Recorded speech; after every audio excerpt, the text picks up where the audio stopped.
What happens when the place meant to protect the vulnerable becomes a hunting ground? The Albuquerque Opportunity Center, presented to the public as a place of safety, a refuge, a second chance. But the truth is much darker. This is no shelter. This is a hunting ground, a place where human beings are drugged, exploited, trafficked, and ritually abused. This so-called Opportunity Center has no opportunity, unless you count the opportunity for the staff and residents alike to exploit, abuse, and traffic other human beings. And the deeper you dig, the more sinister the foundation becomes. The Opportunity Center was built by Masons, a family with an agenda. Into its very walls they sealed an object, a key to open a gateway, a portal of perversion. This gateway was designed to channel corruption, lust, and spiritual bondage into the building itself.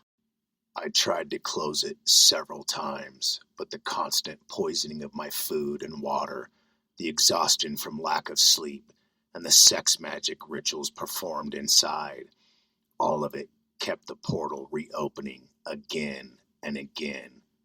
What was meant to be a shelter was constructed as a temple, a dark engine of perversion. Inside this so-called refuge, fentanyl is currency. Residents sell it openly, with the quiet approval of staff. Complaints? Ignored. Reports? Buried. The poison spreads, with the blessing of those paid to protect it.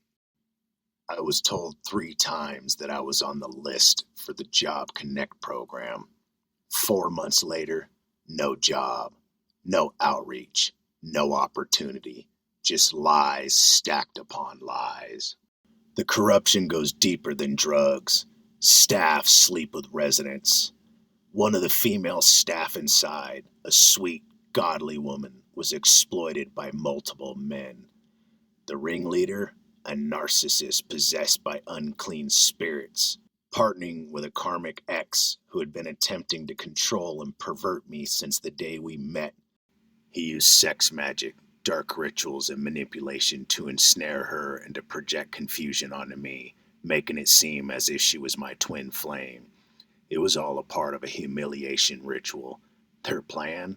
To film, to expose, to disgrace us both. One resident laughed in my face. "We're all fucking your girl," he said. The joke's on them because she was never mine. It was an illusion.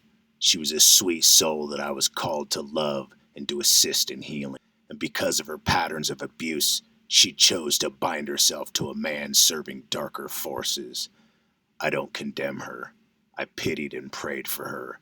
I prayed that she find her way back to herself, back to God, but most importantly, I prayed for her mortal soul to be protected from their perversion, from their demons ensnaring and binding her to their darkness. These residents don't just abuse, they perform rituals, bindings, confusion, psychic attacks. Some residents were allowed to stay longer than me. No job, no school, no plan, all because they were a part of the gang-stalking apparatus designed to break me down. During my 4 months there, I was poisoned multiple times. My food, my water, laced with fentanyl and other substances, but by divine DNA, I survived, spared from death, or worse, spiritual possession. This shelter is a trafficking hub. The most vulnerable are the ones too high to know where they are. These are the ones that are targeted, the ones too lost to resist. Residents walk in drunk, high, aggressive, and violent, allowed to harass and threaten others. But when I defend myself, staff threaten to expel me.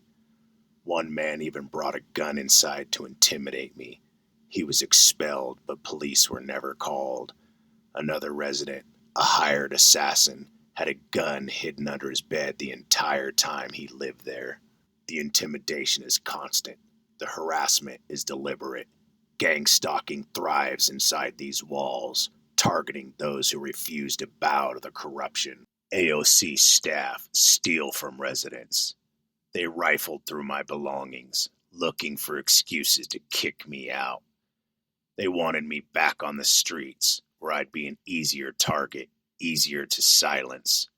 For 8 months before going to the AOC, I was homeless. Now,